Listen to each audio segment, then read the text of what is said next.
Palestras Nova Era 2021. Prece inicial. Obrigado, Mestre Jesus. Agradecemos por podermos estar aqui mais uma vez participando dos estudos da Tua mensagem, reforçada e esclarecida pelos Espíritos Superiores, através de Allan Kardec. Pedimos que sejamos todos envolvidos pelas Tuas vibrações de amor e dos Espíritos responsáveis por esta tarefa, de forma a podermos aproveitar ao máximo as lições que nos serão trazidas durante esta palestra virtual. Que assim possa ser, graças a Deus. Olá, boa noite. Bom, gente, hoje a nossa palestra vai ser sobre o mau pensamento. Como se reconhece?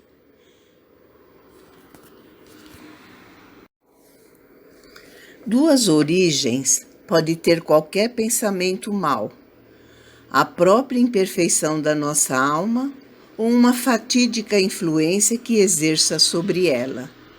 Neste último caso, há sempre indício de uma fraqueza que nos sujeita a receber essa influência. Há, por conseguinte, indício de uma alma imperfeita. De sorte que aquele que venha a falhar não poderá invocar por desculpa a influência de um espírito estranho, visto que esse espírito não o teria arrastado ao mal se o considerasse inacessível à sedução.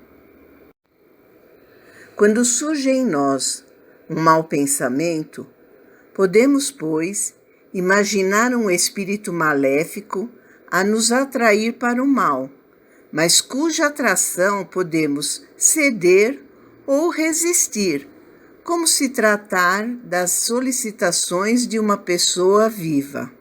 Ou seja, quando uma pessoa viva chega para a gente e fala alguma coisa, você ou cede ou resiste. É a mesma coisa com um espírito maléfico. Devemos, ao mesmo tempo, imaginar que, por seu lado, o nosso espírito protetor ou o nosso anjo guardião combate em nós a influência e espera com ansiedade a decisão que tomemos. A nossa hesitação em praticar o mal é a voz do espírito bom a se fazer ouvir pela nossa consciência. Reconhece-se que um pensamento é mau quando se afasta da caridade, que constitui a base da verdadeira moral. Quando tem por princípio orgulho, vaidade ou o egoísmo, quando a sua realização pode causar qualquer prejuízo a outrem, quando, enfim, nos induz a fazer aos outros o que não quereríamos que nos fizessem. Cada pessoa é responsável por seus pensamentos, palavras e atos. Um pensamento imbuído de qualquer conotação, visando ao mal de alguém ou algo, mesmo que não concretizado, gera efeitos em si e no ambiente, pelos quais a pessoa se torna responsável. Os espíritos nos dizem que se distinguem os bons dos maus pensamentos quando os bons pensamentos podem, sem nenhum receio, ser transmitidos a todo mundo, ao passo que os últimos não poderiam, sem perigo, ser comunicados senão a alguns. Quando vos vier um pensamento, para julgar de seu valor, perguntai-vos se podeis torná-lo público sem inconveniente, e se não fará mal. Se vossa consciência vô-lo autorizar, não temais, vosso pensamento é bom. Encontramos no Evangelho a informação de que apenas um pensamento orientado ao mal já é um erro. Surge assim a questão: há consequências de uma ideia má, ainda que não concretizada? A codificação espírita orienta que, quanto mais evoluído o espírito, tanto mais elevada é a vibração de seus pensamentos e, portanto, maus pensamentos são indício de progresso ainda por alcançar.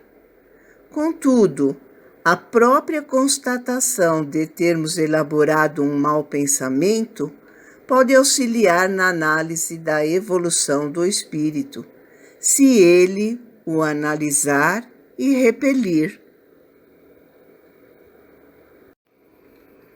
A respeito desse tema, o codificador da doutrina espírita ponderou: esse princípio suscita naturalmente a seguinte questão: sofrem-se as consequências de um pensamento mau, embora nenhum efeito produza? Cumpre-se faça aqui uma importante distinção. À medida que avança na vida espiritual, a alma que enveredou pelo mau caminho se esclarece e despoja pouco a pouco de suas imperfeições, conforme a maior ou menor boa vontade que demonstre, em virtude do seu livre-arbítrio. Todo pensamento mau resulta, pois, da imperfeição da alma, mas, de acordo com o desejo que a alimenta de depurar-se, mesmo esse mau pensamento se lhe torna uma ocasião de adiantar-se, porque ela o repele com energia. É indício de esforço por apagar uma mancha. Continuando, não cederá se apresentar oportunidade de satisfazer a um mau desejo.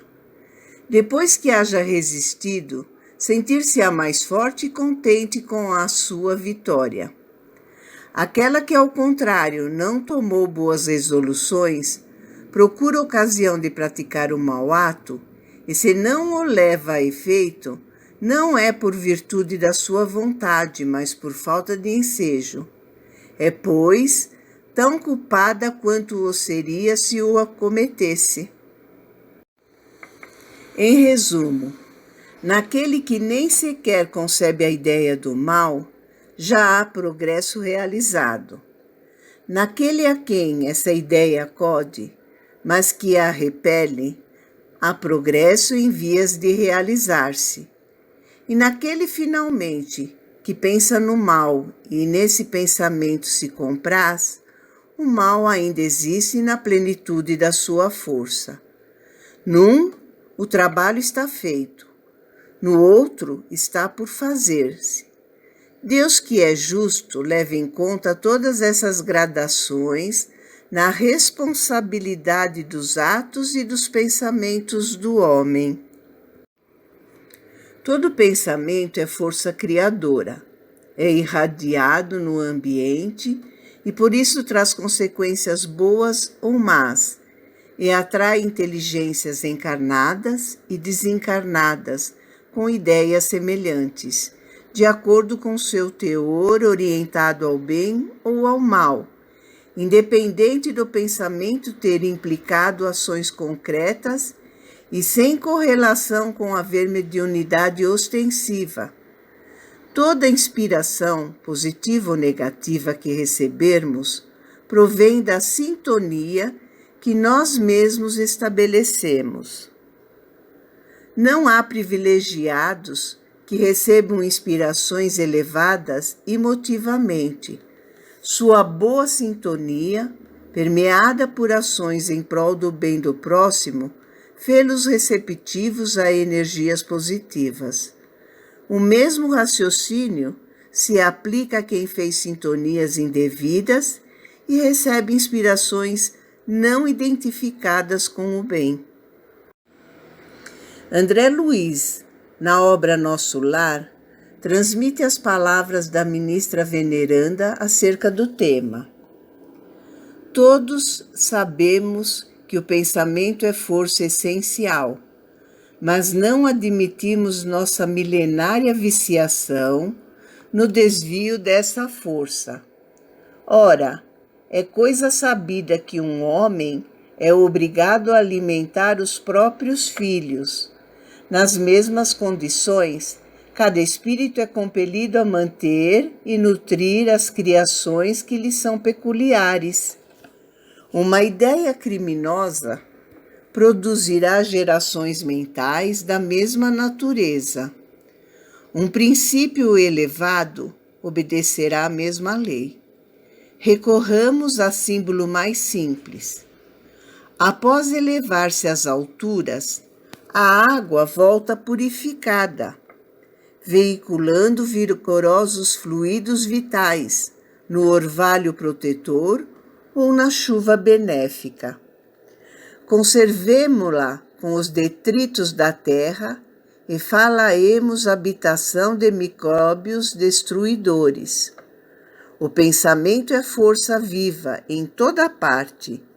É a atmosfera criadora que envolve o pai e os filhos, a causa e os efeitos, no lar universal. Nele, transformam-se homens em anjos, a caminho do céu, ou se fazem gênios diabólicos a caminho do inferno. A lei da radiação indica que, quanto mais alta a frequência irradiada, maior a quantidade de energia. Verificamos assim que pensamentos orientados ao bem, possuidores de frequência vibratória mais alta, também nos trazem maior energia.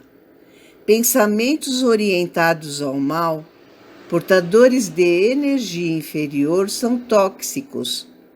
Mesmo que nenhum encarnado saiba o que estamos pensando, o reforço de pensamentos de energias mais baixas nos intoxica, como se estivéssemos, de forma deliberada e regular, a tomar veneno, o qual nos fará mal, independente de alguém saber que o estamos ingerindo. Vejamos o que Kardec informa acerca da atmosfera espiritual. Se agora se considerar que os pensamentos atraem os pensamentos da mesma natureza, que os fluidos atraem os fluidos similares, compreende-se que cada indivíduo traga consigo um cortejo de espíritos simpáticos, bons ou maus, e que assim o ar seja saturado de fluidos em relação com os pensamentos que predominam.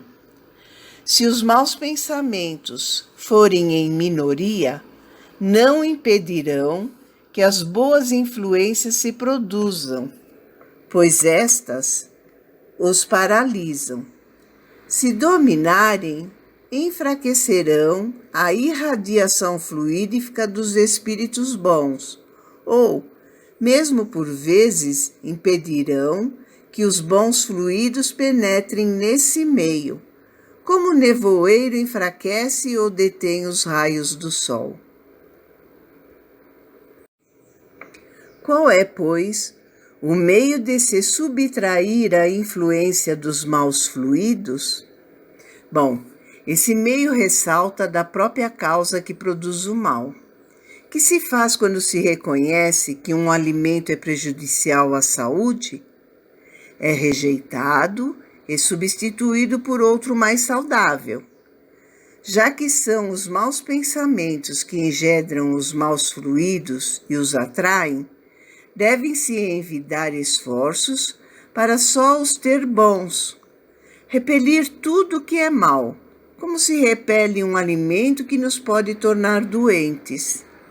Numa palavra, trabalhar por seu melhoramento moral e para nos servirmos de uma comparação do Evangelho. Não só limpar o vaso por fora, mas, sobretudo, limpá-lo por dentro. A prece é um poderoso auxiliar na busca de melhor orientarmos os nossos pensamentos. Orar também é formular um pensamento. É a prece de teor nobre ou prece vertical.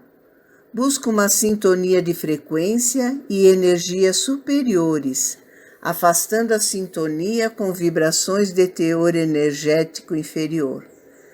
No capítulo 28 do Evangelho segundo o Espiritismo, Kardec traz diversos exemplos de prece, dentre as quais algumas destinadas a pedir inspiração para afastar maus pensamentos. Essas preces não se destinam a ser repetidas palavra por palavra. Trata-se de sugestões do teor dos agradecimentos e rogativas que se podem apresentar aos espíritos superiores, os quais sempre estão dispostos a nos ajudar, porém só podem fazê-lo se nos fizermos receptivos a tal auxílio, ou seja, nós temos que estar abertos para eles nos ajudarem. Bom, pessoal, era isso que eu tinha para vocês hoje. Eu acho que foi uma palestra que é muito importante, que a gente deve seguir, porque a gente tendo bons pensamentos já está com meio caminho andado, né? E quanto mais bons pensamentos a gente tem, mais espíritos bons temos ao nosso lado. Portanto, gente, vamos pôr em prática os bons pensamentos, né? Um grande abraço a todos, Deus abençoe a todos nós e até a próxima. Em seguida, prece final, passe virtual. Continuem ligados ao nosso vídeo. Oração a Bezerra de Menezes. Nós te rogamos, Pai de infinita bondade e justiça, as graças de Jesus Cristo, através de Bezerra de Menezes e suas legiões de companheiros, que eles nos assistam, Senhor, consolando os aflitos, curando aqueles que se tornem merecedores, confortando aqueles que tiverem suas provas e expiações a passar, esclarecendo aos que desejarem conhecer a verdade e assistindo a todos quanto apelam ao teu infinito amor. Jesus, divino portador da graça e da verdade, estende tuas mãos dadivosas em socorro daqueles que te reconhecem, o despeiro fiel e prudente. Faça o divino modelo através de tuas legiões consoladoras, de teus santos espíritos, a fim de que a fé se eleve, a esperança aumente, a bondade se expanda e o amor triunfe sobre todas as coisas. Bezerra de Menezes, apóstolo do bem e da paz, amigo dos humildes e dos enfermos, movimentai as tuas falanges amigas em benefício daqueles que sofrem, sejam males físicos ou espirituais.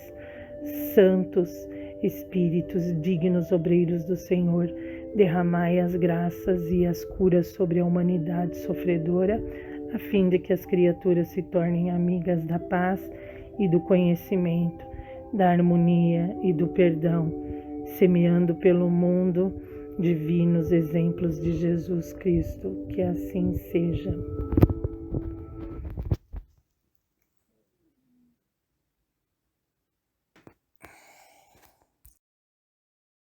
Agradecemos sua participação em mais esta palestra virtual. Não esqueçam de colocar seus comentários e fazer sua inscrição no vídeo. Em seguida vamos oferecer o passe virtual. Fiquem ligados, pois já vai começar. Vamos nos tranquilizando, fechando os olhos, mentalizando a figura de Jesus à nossa frente, dando início ao nosso passe na noite de hoje. Permite, Senhor, que os mensageiros de luz, todas as correntes espirituais do bem, possam auxiliar a essa pessoa à minha frente, afastando dela tudo que possa perturbá-la espiritualmente, fisicamente. Permite, Senhor, que as energias possam ser renovadas e afaste dela tudo que a perturbe.